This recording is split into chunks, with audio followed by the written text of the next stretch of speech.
सर्व प्रेक्षकांचे पुन्हा एकदा स्वागत.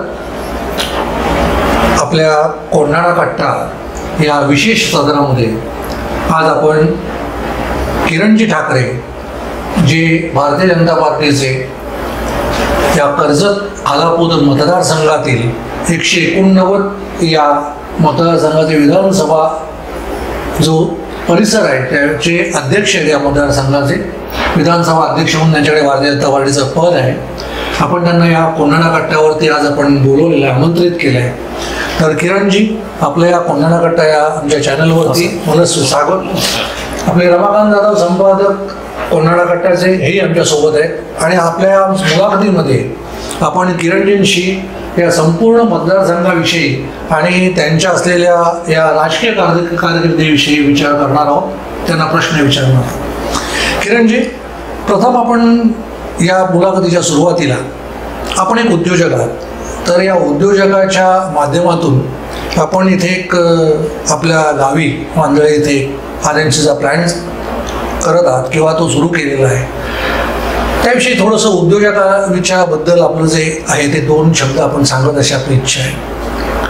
काय आपण उद्योगामध्ये आलात किंवा कसे आलात याबद्दल आपण सांगितलं तर छान होईल. प्रथमतः मी आपल्या कोंढाणा कट्ट्याचं अभिनंदन करतो आणि आपण इथे आलात ही माझी मुलाखत घेत आहे त्याबद्दल आपलं स्वागतही करतो.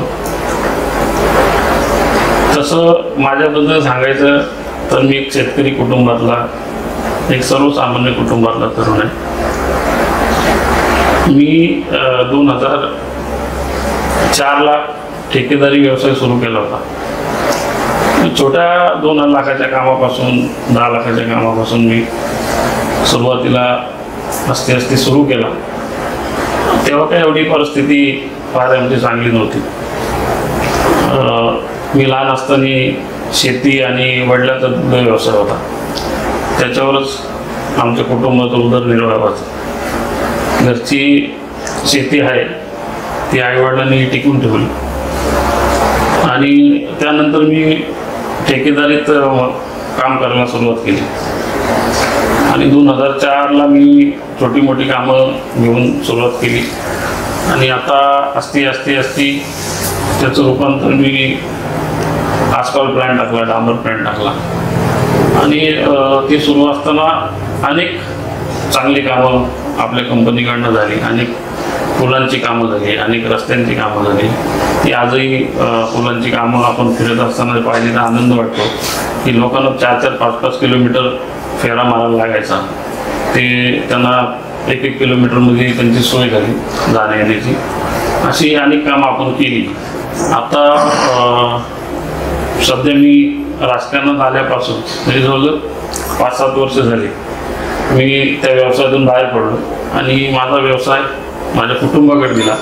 कारण राजकारणात दिवस रात्र काम करावं लागतं, त्याच्यामुळे तिथं वेळ देणं शक्य नाही. म्हणून मी कुटुंबाला, भावांना त्यांना सांगितलं. ह्याला जोडून एक असा प्रश्न आहे तुमचा, तुम्ही उद्योजक म्हणून आता आहात आणि त्याच्या आधी तुम्ही राजकारणात काही सक्रिय नव्हतात आणि तुम्ही भारतीय जनता पार्टीच्या आज एवढ्या मोठ्या पदावर आज काम करताय. म्हणजे कोणाकडनं आपण प्रेरणा किंवा कोण आपला असा गॉडफादर आहे म्हणा किंवा ज्याच्याकडनं आपण या भारतीय जनता पार्टीच्या प्रवाहात आलात? देवेंद्रजी साठम साहेबांचा पक्षप्रवेश होता. त्या पक्षप्रवेश असताना आमचे सन्माननीय नेते मुख्यमंत्री, त्या काळी मुख्यमंत्री देवेंद्रजी होते आणि देवेंद्र साठम हे माजी आमदार होते. एक चांगलं नेतृत्व होतं आणि त्यांना भारतीय जनता पार्टीमध्ये घ्यायचं होतं. तेव्हा मी काय राजकारणात नव्हतो, मी आपला व्यावसायिक होतो आणि माझा व्यवसाय असल्यामुळे ह्या रस्त्यांची आणि तिथल्या परिसराची अवस्था फार बिकट होती आणि मुख्यमंत्री येणार किंवा इतका मोठा कार्यक्रम होणार तर ते प्रशासनावरती जबाबदारी होती की हे सर्व रस्ते वगैरे हे व्यवस्थित केले पाहिजे, त्यांची व्यवस्था व्यवस्थित केली पाहिजे. आणि मग ते कोण करायला तयार नव्हतं, कारण त्याचे वर्क ऑर्डर नव्हते, काय नव्हतं. मग ते कोण करत नसल्यामुळे मला कार्यकारी अभियंता होते तिथे मोरे म्हणून, त्यांनी सांगितलं की तुम्हाला पालकमंत्र्यांनी बोलवलं. तर पालकमंत्री देवारविंदर चव्हाण साहेब होते. मी त्यांच्याकडे जाणार तर मला धारक साहेबांचा फोन आला. धारस साहेबांचं माझा आधीच संबंध चांगले होते साथीदार. मग ते पण सोबत आले. त्यांनी सांगितलं मुख्यमंत्री आता तिथं कोण काम करायला मागत नाही, तू ते कर. तर मी बोललो त्याची वर्क ऑर्डर किंवा काय मान्यता नसल्यामुळे लोक एवढे पैसे खर्च करायला पण आणि ते सर्व डांबर वगैरे सर्व रोख आणावं लागतं. तर मला चव्हाण साहेबांनी सांगितलं तू कर, जर तुला सरकारने पैसे देईल तर मी देईन. ते काम केलं, मी ते काम केलं. म्हणजे ते 4-5 दिवसावर आलं होतं, ते घाईचं काम होतं. मग मी ते काम संपूर्ण करून दिलं. नंतर मग मला चव्हाण साहेबांनी बोलवलं आणि मला सांगितलं की तू राजकारणात काम कर, भारतीय जनता पार्टीचं काम कर. मी बोललो माझा राजकारणाशी काही संबंध नाही, माझ्या घरात कोण राजकीयच माणूस नाही, शेतकरी कुटुंबातला साधा आणि मी एक व्यावसायिक आहे. व्यवसायाच्या दृष्टीने मला मदत करा. त्यांनी मला समजवलं की देशाचे पंतप्रधान नरेंद्रजी मोदी साहेब ते काय पद्धतीने काम करतात आणि आपण तुमच्यासारख्या तरुणांनी त्यांना त्यांचे हात बळकट करण्यासाठी भारतीय जनता पार्टीमध्ये काम केलं. रवींद्र चव्हाण साहेबांच्या मार्गदर्शनाखाली आपण या पक्षामध्ये प्रवेश केला आणि त्यांनी सांगितलं की तू पक्षात ये, काम सुरू कर, नंतर आपण पुढे काय करायचं ते आपण करू. मी त्यांनी सांगितलं आणि मी पक्षात गेलो आणि कार्यकर्ता म्हणून मी 5 वर्ष काम केलं. कुठलं पद न घेता, काही न मागता मी 5-7 वर्ष काम केलं. आता किरणजी एक असा विषय आता बोलण्यात आपला निघाला की रवींद्र चव्हाण साहेबांचं आपण नावही घेतलं आणि त्यांच्या माध्यमातून आपण या मतदारसंघामध्ये बरीचशी चांगली कामही केलीत. म्हणजे मला वाटतं कोट्यावधी रुपयाची आपण कामं इथे आणलीत आणि ती इथे केलीत. एक सामान्य कार्यकर्ता, एक साधं एक तुमच्याकडे या मतदारसंघाचं पक्षाचं पद आहे असा कार्यकर्ता आणि या कार्यकर्त्याने एवढी कामं आणणं हा कर्जतच्या इतिहासात मला वाटतं पहिलाच प्रसंग असावा. आणि कर्जतकर म्हणून आम्ही तुमचं त्याबद्दल अभिनंदनही करतो. आता हा जो कोंढणा कट्टा हा जो विषय आहे हा आता आपण एका पक्षाचे आहात, आम्ही एका पक्षाचे आहोत, हा वैचारिक कोंढणा कट्टा आहे. आपण या मतदारसंघामध्ये अनेक वेळेला फिरताय किंवा आपण या मतदारसंघामध्ये अनेक गोष्टी बघताय. तर मतदारसंघामधल्या आपल्या असलेल्या नजरेत येणाऱ्या एक मूलभूत समस्या म्हणून आपण जर विचार केला तर तुमच्या नजरेत काय येतं किंवा कुठल्या अशा समस्या आहेत ज्या तुम्हाला मतदारसंघात प्रामुख्याने जाणवतात? तुम्ही विकास कामांचं बोलले तर म्हणजे मलाही एवढं वाटलं नव्हतं की भारतीय जनता पार्टी आपल्याला एवढं देईल. झालं काय की अनेक वर्ष भारतीय जनता पार्टीमध्ये लोक काम करत होते, कार्यकर्ते, आणि मी फिरायचो गावोगावी, त्यांच्या सुखदुःखात जायचो किंवा अनेक कार्यक्रमांच्यात जायचो. तर लोकांची खतखत होती की राष्ट्रवादी शिवसेना ह्या लोकांची सत्ता होती अनेक वर्षे, तर त्यांची कामं झाली, परंतु आपली सरकार ह्या राज्यातमध्ये होती 14 ते 19 देवेंद्रजी मुख्यमंत्री होते. तर त्यांना कुठल्या प्रकारची अशी भरीव कामं आपल्या पक्षाच्या माध्यमातून किंवा कोणी मदत करून ती त्यांना दिली नाही. त्याची खंत पण माझ्या मनात होती आणि हे सर्व मी त्याची नोंद ठेवली. आणि जेव्हा हे सरकार आता शिंदे साहेबांच्या नेतृत्वात आलं आणि शिंदे साहेब मुख्यमंत्री झाले, तेव्हा मग रवींद्र चव्हाण साहेबांकडे नेमकं PWDचं खातं आलं, सार्वजनिक बांधकाम, आणि ते आल्यानंतर मी साहेबांना सतत ती खंत सांगायचो की आपल्या कार्यकर्त्यांकडे लक्ष दिलं पाहिजे, त्यांना काय नाही त्यांची कामं केली पाहिजे. साहेबांनी ते लक्षात घेऊन ती नोंद त्यांना याद्या दिल्या होत्या कामांच्या, विकास कामांच्या. त्यांनी त्यांच्यावर लक्ष घालून देवेंद्रजी चर्चा करून आपल्याला ती एवढी विकास कामं आपल्याला दिली.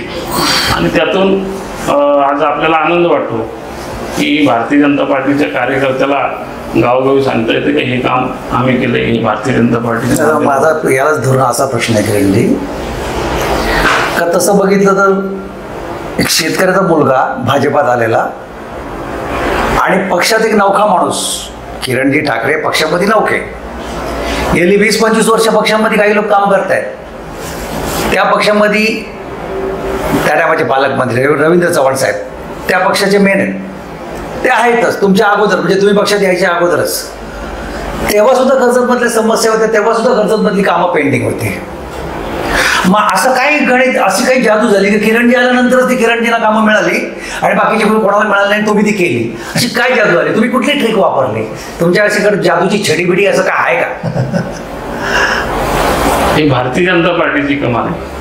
मला ज्यावेळेस रवींद्र चव्हाण साहेबांनी पक्षात घेतलं होतं त्यामध्ये त्यांनी सांगितलं होतं की मी सर्वसामान्य कुटुंबातला आहे. तर साहेबांनी एक मला सांगितलं होतं की भारतीय जनता पार्टीला पण सर्वसामान्य कुटुंबातल्या तरुणाला नेता करायचं, म्हणजे घराणेशाही आणि हे सर्व मोडीत काढण्याकरता एक सर्वसामान्य कुटुंबातली नाही. पण अगोदर जी मंडळी आहे त्यांचं काय? मी त्याच्याबद्दल बोलतोय. सांगतो.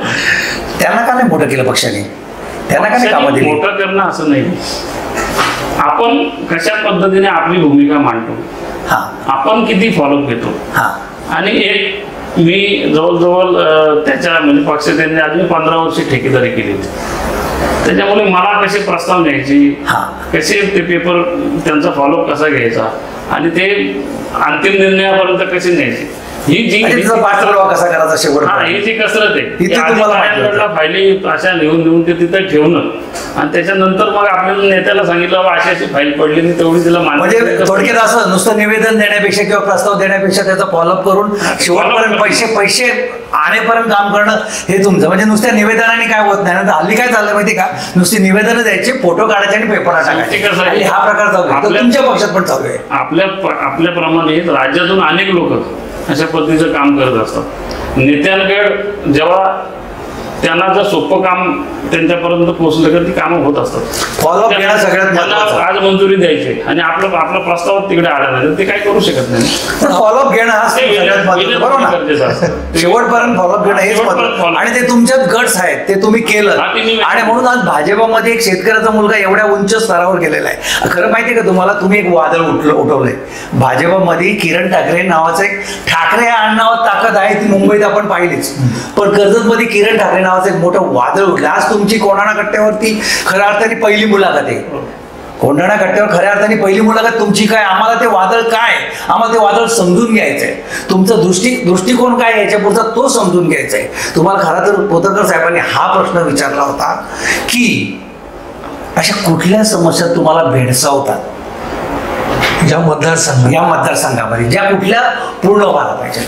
खरं तर एक जिव्हाळ्याचा विषय कर्जतचा म्हणजे कर्जतमध्ये चांगलं हॉस्पिटल नाही. आणि आपण पाहतो की कर्जतमधून नवी मुंबईला किंवा मुंबईला आपल्याला अनेक रुग्णांना न्यावं लागतं. तर मागच्या काळामध्ये भारतीताई आमच्या केंद्रीय मंत्री होत्या, आरोग्य खातं त्यांच्याकडे होतं.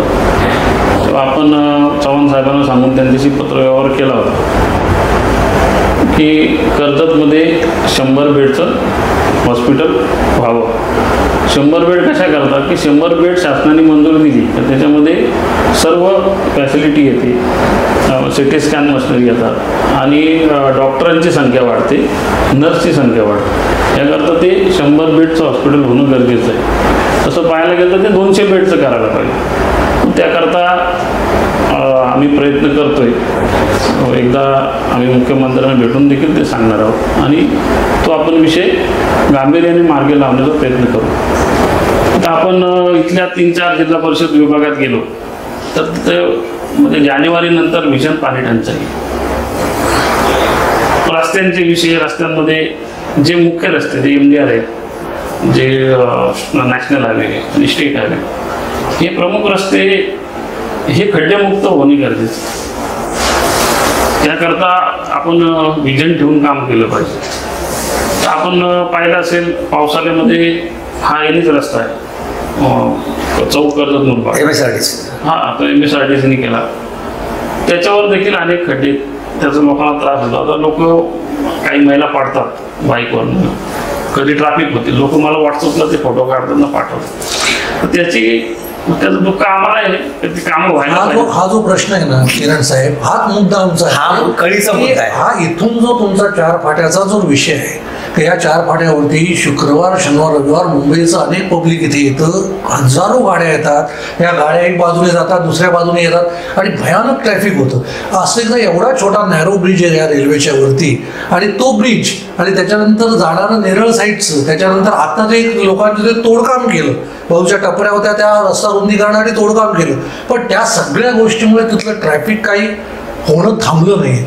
मूळ मुद्दा कळीचा आहे तो त्या रेल्वेवरचा ब्रिज. याबद्दल हा जो खरा मूळ आहे ना कळीचा मुद्दा, याबद्दल तुमचं विजन काय असायला पाहिजे नक्की, म्हणजे ट्रॅफिक सुटेल? रेल्वेवरचा ब्रिज होणे गरजेचं आहे. अजून एक ब्रिज, श्रीरामपूरचं म्हणजे बांधकाम सुरू आहे. चंद्रकांत दादा तेव्हा बांधकाम मंत्री होते, देवेंद्रजी मुख्यमंत्री होते. त्या काळामध्ये तो 2019ला मंजूर झालेला पूल आहे. पण तो ठेकेदारांनी दिरंगाई केल्यामुळे आता ते कारण सांगतात की निधी नाही.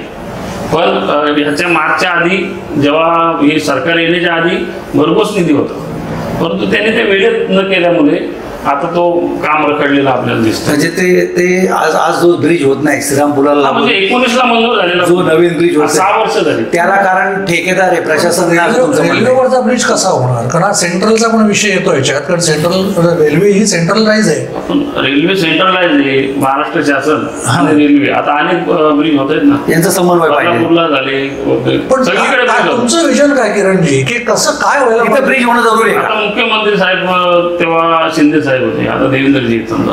तर त्या काळात शिंदे साहेब होते, आपले तर आमदार शिवसेनेचे होते, तर ते करणं सोपं होतं ना. त्यांनी ते काय करायला पाहिजे? माझा प्रश्न तो आहे, जनतेचा प्रश्न.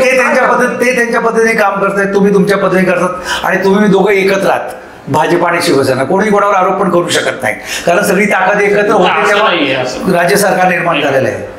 सरकार म्हणून आपण एकत्र आहोत, पण काही चुकीची कामं होत असेल तर त्याच्यामध्ये भारतीय जनता पार्टी काय सांगा ना किरणजी, काय चुकीचं? एक उदाहरण तुम्हाला सांगतो. आता चौकात त्या 4 फाट्यामध्ये दोन्ही साईडला अतिक्रमण म्हणजे ते बांधकाम सुरू आहे, सुशोभीकरणाचं. आता सुशोभीकरण करण्याचं काम सुरू आहे.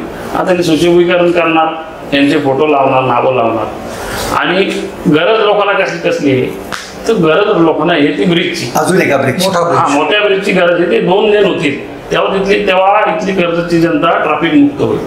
परंतु ती तशी आता बांधकामं केली, आता हे पक्क बांधकाम RCC करायला लावले. मग कोणतरी सांगतं की त्याच्या हुतात्म्यांचे फोटो लावणार. ते हुतात्म्यांचे फोटो लावले किंवा अन्य काय केलं तर ते तोडणार कसं? ते परत ते अतिक्रमण तोडण्याला ती बंधन आली. आणि मग भविष्यात याचा अर्थ काय होतो का आपल्याला कायमस्वरूपी कर्जतच्या जनतेला ट्रॅफिकमध्ये ठेवायचं आहे का? त्यांना वाहनाच्या रांगांमध्ये अडकून तासंदाज ठेवायचं का? हे असं दृष्टिकोन आधी पूल बांधायला पाहिजे. अजून एक ब्रिज व्हायला पाहिजे, तुमचं म्हणणं आहे. सुशोभीकरण व्हायला पाहिजे असं माझं त्याला विरोध नाही, पण आधी ती समस्या सोडवली पाहिजे, म्हणजे ब्रिज. मला एक उदाहरण देतो. आता एक उदाहरण देतो. आपण बदलापूरला जातो, बदलापूरच्या नदीवर एक पूल बांधलाय, 2 पूल झाले, 2 ब्रिज झाले ना. त्याच्या बाजूला कतोरे साहेबांनी चांगलं शिवाजी महाराजांचं स्मारक बांधलं. ते कधी बांधलं? आधी तिथला विकास पूर्ण केला, आधी तिथली लोकांची समस्या सोडवली, आणि नंतरच्या जागेमध्ये त्यांनी ते सुशोभीकरण महाराजांचा भव्य दिव्य पुतळा त्यांनी उभारलेला. आपल्याला देखील आता आपण शहरामध्ये एंट्री करताना प्रत्येक ठिकाणी महाराजांचे पुतळे आहेत. आपल्याला देखील भविष्यामध्ये 4 फाट्यामध्ये छत्रपती शिवाजी महाराजांचा पुतळा उभारता आला पाहिजे. परंतु ते आधी ब्रिज पूर्ण झाल्यानंतर भविष्यात नवीन ब्रिजसाठी हा विषय असा आहे की याच्यात 4 विषय एकमेकात गुंफलेले आहेत. पण मी एक असा मुका विषय आपण तुर्तास बाजूला ठेवू. आता चाललंय ते काम, भविष्यात काय होईल असं आपण आवडावा तुम्हाला सांगतो. आणखी एक गोष्ट तुम्हाला सांगतो. नेरळला पण तशीच म्हणजे वाईट अवस्था आहे. नेरळला पण ते बांधकाम आहेत अनधिकृत, ती तशी ते आता एक सावकाव पडलाय, ते लोक अडचणीत न जात आहेत, आणि तेवढा भाग फॉरेस्ट ची जागा आहे, त्याचे परमिशन कोण घेण्याची कोणाची मानसिकता नाही. या रोडला पण तसंच आहे. ह्या नेरळ कर्जत रोडला पण काही ठिकाणी रस्ते अरुंद आहेत, काही ठिकाणी अपघात होतात. नाही, मी माझं म्हणणं तेच आहे, हे असे वेगवेगळ्या पद्धतीच्या या समस्या. समजा आता रेल्वेचा आहे, हा तुम्ही एवढ्या मोठ्या पदावर आहात, हा तुमची सत्ता आहे, मुख्यमंत्री भारतीय जनता पार्टीचाच आहे, त्याच्यानंतर रवींद्र चव्हाण सारखे तुमच्यासाठी एक दिग्गज गॉडफादर आपण तुमच्याकडे आहेत. याबाबतचा पत्रव्यवहार किंवा याबाबतचं काही विवेचन किंवा याबद्दलचं काही विजन असं पत्ररूपी म्हणा असं आपण वरती पाठवलेलं आहे का? दिलं तसं पत्र मी बांधकाम मंत्र्यांना दिलं. मला सांगा एक गोष्ट, माझा एक प्रश्न तुम्हाला सोपा सरळ. रोड बनवले जातात MSRDCच्या माध्यमातून, दुरुस्ती सुद्धा MSRDC करायला पाहिजे. आम्ही तुम्हाला स्वतः खड्डे भरताना पाहिले हो. श्रीराम पुलावरती खड्डे भरताना किरण ठाकरे यांना आम्ही स्वतः पाहिले, तसे सेनेमान्यांनी भरले, तसे तुम्ही पण भरले. परंतु मला सांगा, हे काम कोणाचं आहे आणि तुम्ही का भरताय? तर लोकांची गैरसोय होऊ नये. मग त्यापेक्षा तुमच्याकडे सत्ता आहे, तुमच्याकडे मुख्यमंत्री आहे, तुमच्याकडे ताकद आहे, तुमच्याकडे मटेरियल आहे, तुमच्याकडे सगळं आहे. तुम्ही प्रशासनाच्या त्या अधिकाऱ्यांकडनं त्या गोष्टी का करून घेऊ शकत नाहीत? का तुमचे ते अधिकारी ऐकत नाहीत? का त्यांना तंबी दिली जात नाही? अहो, मी 50 वेळा पत्रकारितेच्या माध्यमातून 50 वेळा ते प्रश्न उपस्थित केले. त्या श्रीराम पुलाच्या आजूबाजूला जी पिंपळाची आणि वडाची झाडं उगवले, त्यांनी तो कमकुवत होते. शेवट आमच्या सुरेश भाऊंनी ती तोडून घेतली, परंतु तुमच्या MSRDCच्या अधिकाऱ्यांनी केलं नाही. मी तुमच्या का म्हणतोय? तुम्ही सत्तेमध्ये आहात म्हणून. म्हणजे अर्थातच हा प्रश्न जसा आमदारांना आहे तसा तुम्हाला पण आहे. युती धर्म म्हणून. हा, युती धोरणामध्ये. मग ते का प्रशासनाचे अधिकारी ऐकत नाही? याचं उत्तर द्या बघू. विषय कसा असतो, इथे लोकप्रतिनिधी कुठलं काम करतो? शेवटी ह्या सगळ्या गोष्टी असतात. ज्यांना आपण निवडून देतो त्यांनी मान्सून पूर्वी 3 महिन्याआधी त्याची बैठक घ्यावी लागते. आणि जे जे मुख्य रस्ते म्हणजे MDR, स्टेट हायवे आणि नॅशनल हायवे, यांच्यावर कुठे खड्डे, कुठे काय काय अडचणी आहेत, कुठला ब्रिज नादुरुस्त तो पडू शकतो, या सगळ्याचा आढावा लोकप्रतिनिधी घ्यायचा असतो. आता तो घेतलाय का नाही तो मला माहीत नाही, पण या सगळ्या तयारी ज्या असतात त्या 3 महिने आधी कराव्या लागतात. कारण मार्च डांबरीकरण जरी केलं, आता तुम्ही पाऊस पडायच्या आधीच जे डांबरीकरण केलं त्याच्यावर पाणी पडलं ते निघून जातं. पण तुम्ही हे मार्चमध्ये केलं तर ते उन्हाने ते सेट होते, ती डांबर अशी सेट होते आणि मग ती लवकर निघत नाही.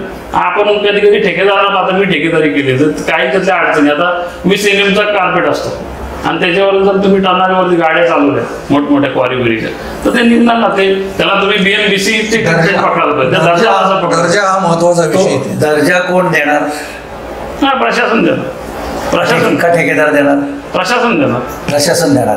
म्हणजे आता प्रशासनच चुकते असं म्हणायला लागेल ना आपल्याला पाहिजे. प्रशासन पण चुकते. अर्थात सोडा, आता हा विषय सोडा, आपण प्रशासन वगैरे हे भरपूर आपण थोडंसं पक्षाकडे येऊ, थोडंसं. कारण तुम्ही जे वादळ उठवलंय ना त्याच्यामध्ये मोठं तांडव निर्माण झालेलं आहे.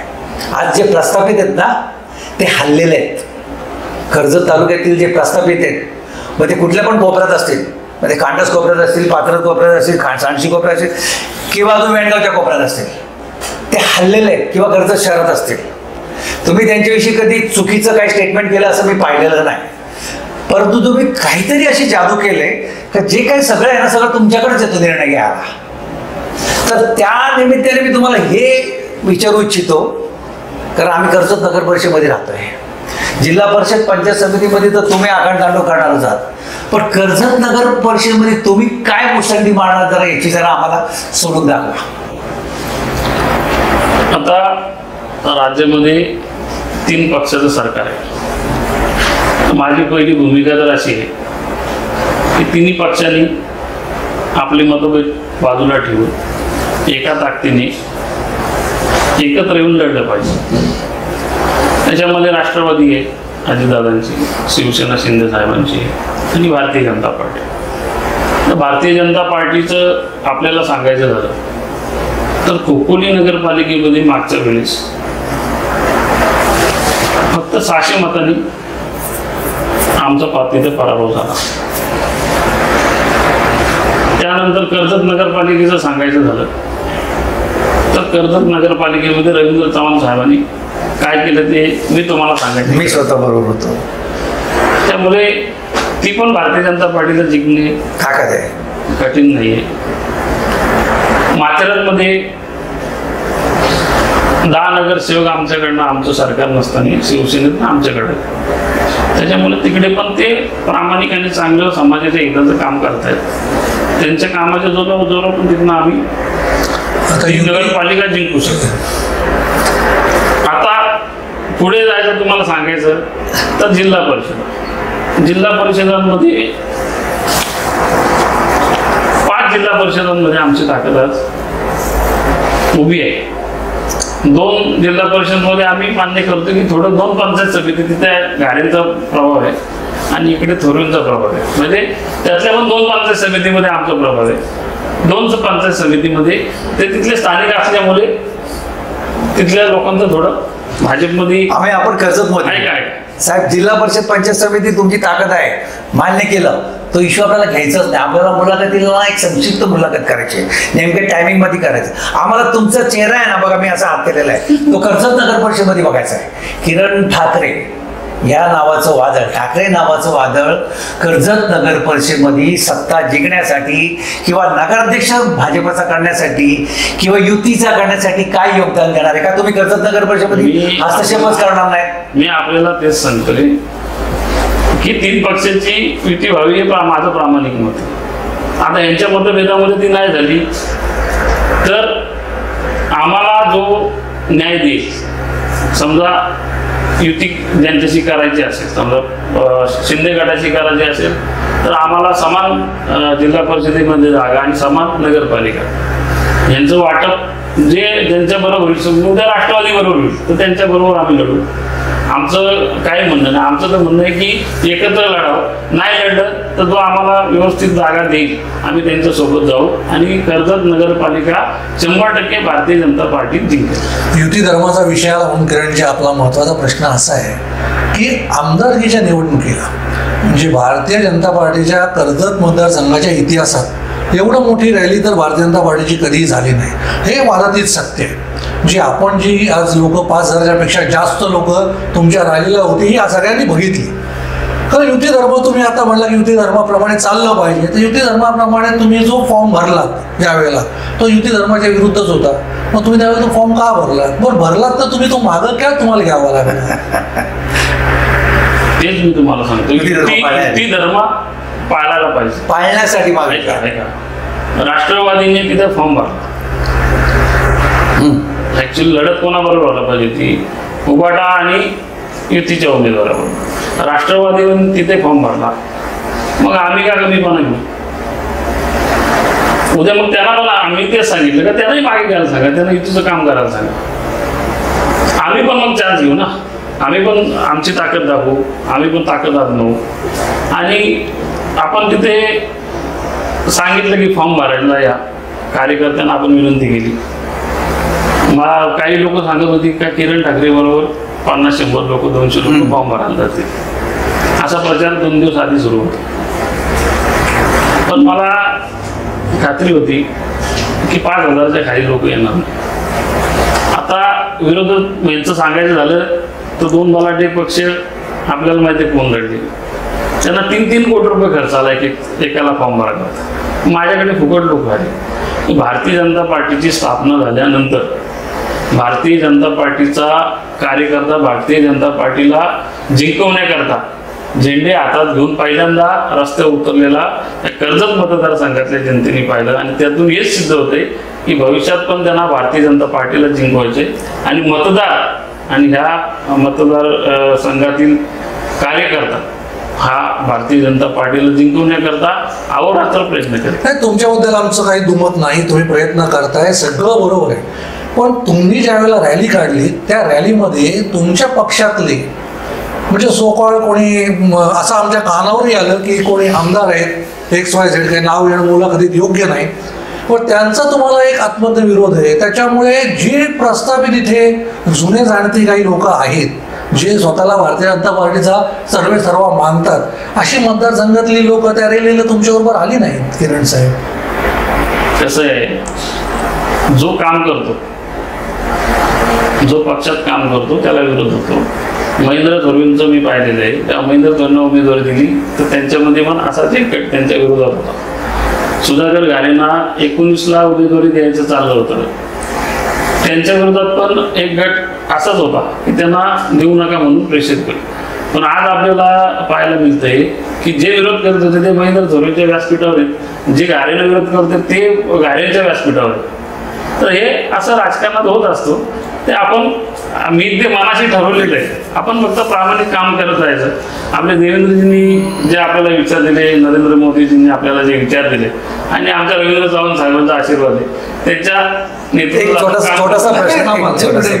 मूळ मुद्दा तुम्ही परत बघायला घेऊन जा. आम्ही वेगळा मुद्दा घेतो की जिल्ह्याच्या लेवलची माणसं म्हणजे मग अश्विनीताई पाटील असतील, तुमचे राहुलजी असतील, अरे कार्यकर्ते आता रिसेंटली झाले. हा, राहुल जाधव आहेत तुमचे, आत्ता झाला खोपोलीचे कार्यक्रम अश्विनीताई पाटील, आमच्या इथे सुधाभाऊ घारेजींनी आता कार्यक्रम केला. यांनी का त्या कार्यक्रमामध्ये तुमचे हे कार्यकर्ते म्हणजे जिल्ह्याच्या लेवलचे कालची गोष्ट, काल आज पक्ष सोडून गेले.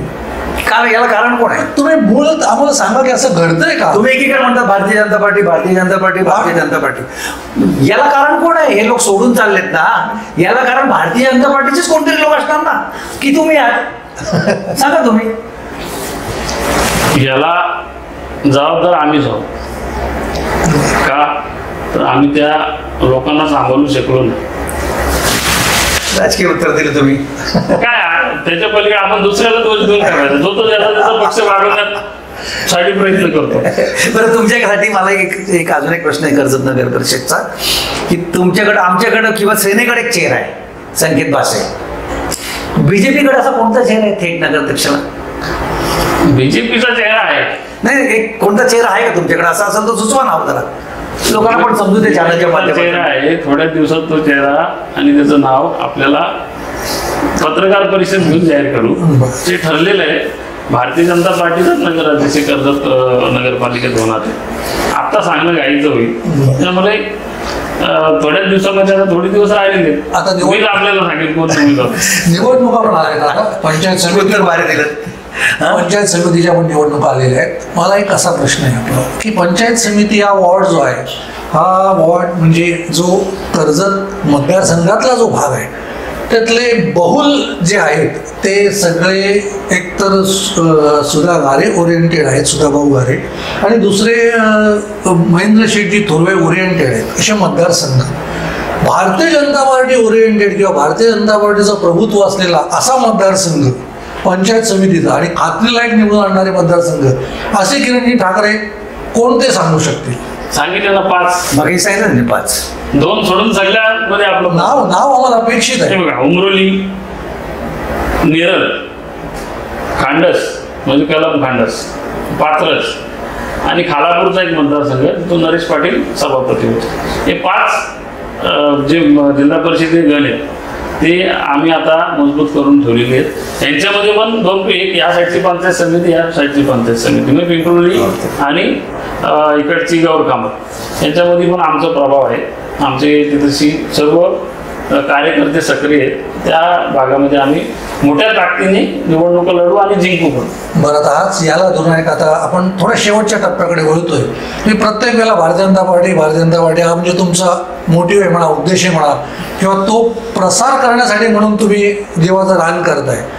पण व्यक्तिगत एक किरणजी ठाकरे म्हणून माझा असा प्रश्न आहे की केवळ आणि केवळ भारतीय जनता पार्टी युती न करता, या मतदारसंघामध्ये युती न करता स्वतःच्या हिमतीवर, स्वतःच्या बळावर कमळ चिन्ह घेऊन कधी निवडणुकीत उतरेल?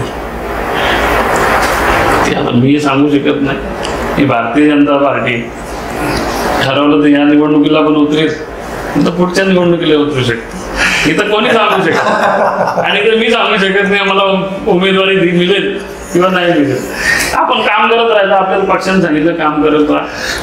आपण शेवटचा टप्पा गाठू. एकंदरीत कसं माहिती आहे का किरणजी, तुम्ही दिलेली उत्तर ही राजकीय होती आणि छान दिली मुलाखत, तुम्ही अगदी छान दिलीत. आपण शेवटच्या टप्प्याकडे वळताना खरं तर फायरचे प्रश्न घेणार होतो, परंतु पत्रक साहेब मला वाटतं ते न घ्यावेत, भरपूर वेळ झाला. त्याच्याऐवजी आपण असं करूया, एक शेवटचा या मुलाखतीचा एक प्रश्न असा, केवळ एक शेवटचा प्रश्न, की किरण ठाकरे यांची आजच्या मितीला जे तुम्ही या आमदारकीला जो करिश्मा दाखवला, तो भविष्यामध्ये किरणजी आमदारकीला पुढच्या येणाऱ्या निवडणुकीत उभे राहणार का?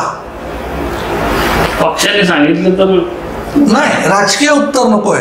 ठाम महत्वाकांक्षा म्हणून तुमची आमदार होण्याची या मतदारसंघात आहे का, हाच आमचा प्रश्न आहे. माझी महत्वाकांक्षा आमदार होण्याची आहे हे मी मान्य करतो, परंतु भारतीय जनता पार्टीची सिस्टम आहे की तिथे कोणाला तिकीट मिळेल ते मी सांगू शकत नाही. आता ती बाकीच्या पक्षामध्ये हे म्हणजे राष्ट्रवादी घारे सांगू शकतात की इथला उमेदवार मीच, तिकडचे महेंद्र थोरवे सांगू शकतात की इथला उमेदवार मीच.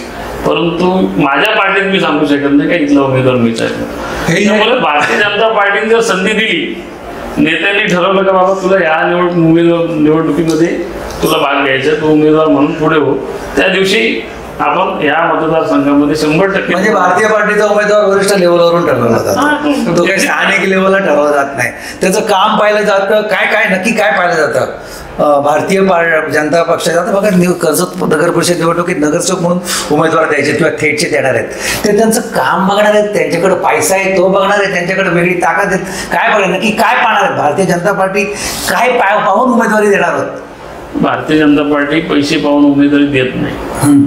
भारतीय जनता पार्टी तुमचं काम, तुम्हाला आतली गोष्ट सांगायचं, भारतीय जनता पार्टीचे 3 सर्वे होतात. एक दिल्लीवरनं होतो, एक राज्यातनं होतो आणि एक स्थानिक लेवलला होतो. या तिन्ही सर्वेमध्ये ज्यांची नावं येतील, ज्यांचं काम चांगलं असेल, ज्यांचं व्यक्तिमत्व चांगलं असेल, ज्यांची जनतेची सेवा करण्याची तयारी असेल, म्हणजे निवडून आला ना, गाडीत फिरला, खुर्चीवर बसला, रुबाबात राहिला, तो रस्त्यावर उतरून लोकांची कामं करेल, त्यांना ती कामं करायला लाज वाटणार नाही, अशा लोकांनाच भारतीय जनता पार्टी उमेदवारी देते.